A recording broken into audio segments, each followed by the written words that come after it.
Quinine న్యూస్కు స్వాగతం. ఆర్మూర్ పట్టణంలోని టీచర్స్ కాలనీలో తన భూమి కబ్జాకు గురైందని బీజేపీ అధికార ప్రతినిధి జస్సు అనిల్ కుమార్ ఆరోపించారు. తను అధికార దుర్వినియోగానికి పాల్పడకుండా తను న్యాయబద్ధంగా పోరాడుతున్నానని, తమకు ఒక ఎంపీ, ఎమ్మెల్యే, ఎమ్మెల్సీ ఉన్నా తను అధికార దుర్వినియోగానికి పాల్పడకుండా న్యాయ చట్టపరంగా ముందుకు వెళ్తున్నానని, తన భూమికి లేఅవుట్ మరియు అన్ని రకాల అనుమతులు ఉన్నా తన భూమిని కొందరు కబ్జా చేశారని, ఒక పార్టీకి అధికార ప్రతినిధిగా ఉన్న తన భూమినే కబ్జా చేస్తే సాధారణ పౌరుల పరిస్థితి ఏంటని జస్సు అనిల్ కుమార్ మీడియా ముఖంగా ప్రశ్నించడం జరిగింది. దీనిపై అధికారులు స్పందించి తనకు న్యాయం చేయాలని విన్నవించడం జరిగింది.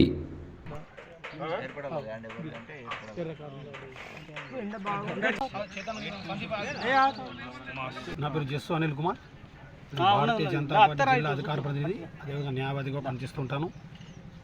మా ప్రతినిధులైనటువంటి ఎంపీ అరవింద్ అన్న, ఎమ్మెల్యే రాకేష్ రెడ్డి వాళ్ళు ఉన్నప్పటికీ నా సమస్య వాళ్ళకి చెప్పకుండా ఒక అడ్వకేట్గా లీగల్గా వెళ్ళాలన్న ఆలోచనతో 11/3/2024 గత సంవత్సరం ఇదే నెలలో మున్సిపాలిటీకి కాంప్లైంట్ ఇవ్వడం జరిగింది. నా స్థలాలు కబ్జా అవుతున్నాయి, దయచేసి రక్షించండి అని. వాళ్ళు కబ్జాలు చేసినప్పటికీ నేను అధికార దుర్వినియోగానికి పాల్పడకుండా, వాళ్ళు కట్టినటువంటి ప్రీకార్డ్స్ తీయకుండా న్యాయబద్ధంగా మున్సిపాలిటీకి 1-4 సార్లు కలిసినప్పటికీ వాళ్ళు నాకు న్యాయం చేయలేదు. ఇది మా నాన్నగారి document, Jassu Madan Mohan, plot number 74, survey number 492.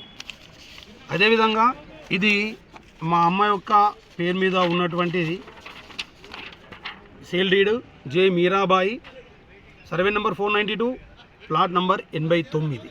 ఇవి రెండు కూడా కబ్జాగా అయ్యాయి. కొందరేమన్నారు మీరు లేవటా లాన్ లేటా అని అడగడం జరిగింది. దాని విషయంలో మేము అధికార దుర్వినియోగాన్ని ఉపయోగించుకొని మేము లేఅవుట్ను ఇయ్యమనగానే కమిషనర్ గారి దగ్గర తీసుకోకుండా రైట్ టు ఇన్ఫర్మేషన్ యాక్ట్ చట్ట ప్రకారమే డబ్బులు కట్టి 2430 రూపాయలు డబ్బులు కట్టి మేము లేఅవుట్ తీసుకోవడం జరిగింది. ఈ లేఅవుట్ కూడా మాకు 28/2/2023 నాడు ఇవ్వడం జరిగింది. ఈ లేఅవుట్ కూడా ఇదే లేఅవుట్, ఇది ఒరిజినల్ లేఅవుట్. ఈ లేఅవుట్లో మాకున్నటువంటి 2 74/89 ప్లాట్లు ఉన్నాయి. ఈ 74వ ప్లాట్ నాన్నది, 89వ ప్లాట్ అమ్మది. ఈ 74వ ప్లాట్లో ఈరోజు ఇక్కడ మేము కూర్చున్నాం, ఇది కబ్జా అయింది. 89వ ప్లాట్ పూర్తిగా ప్రీకార్డ్ చేసి ఆక్రమించుకున్నారు అన్యాయంగా. మేము అధికారులకు ప్రశ్నిస్తున్నాం. ఈరోజు మాకు ఒక ఎంపీ గారు, ఒక ఎమ్మెల్యే గారు, 2 ఎమ్మెల్సీలు ఉన్నప్పటికీ మేము అధికార దుర్వినియోగానికి పాల్పడలే. గతంలో ఉన్నటువంటి ప్రభుత్వంలో ఉన్నటువంటి కొందరు అసైన్డ్ ల్యాండ్లను సైతము పట్టాలు చేయించుకొని దానికి హౌస్ నెంబర్లు ఇప్పించుకున్నారు. మేము అన్నీ ఉండి కూడా ఈరోజు అన్యాయానికి గురవుతున్నాం. మరి దీని ఇంత నిర్లక్ష్యం అధికారులకు ఎందుకని ప్రశ్నిస్తున్నాం. మరి మాలాంటి వ్యక్తులకే ఇంత అన్యాయం జరిగితే మరి మామూలు వ్యక్తుల పరిస్థితి ఏందని ప్రశ్నిస్తున్నాం. దయచేసి కమిషనర్ గారికి, ఎంఆర్ఓ గారికి, ఆర్డీఓ గారికి, చివరికి కలెక్టర్ గారు కూడా విన్నవించుకుంటున్నాం. మా భూములు మాకు ఇప్పించండి. పక్క వాళ్ళ భూమి మాకు ఒక్క ఇంచు కూడా అవసరం లేదు. మాకు న్యాయం చేసే వరకు టెంట్ నుంచి కదలము. దాని నిరసన ధర్నా చేసుకుంటూ ఈరోజు అదే స్థలంలో కూర్చుంటామని మీ సంగతి తెలియజేస్తాను. ఎప్పటికప్పుడు వార్తలను వీక్షించేందుకు Q9 న్యూస్ ని సబ్స్క్రైబ్ చేసుకోండి, లైక్ చేయండి, షేర్ చేయండి. విలువైన సమాచారాన్ని ముందుగా మీరే తెలుసుకునేందుకు బెల్ బటన్ ని క్లిక్ చేయండి.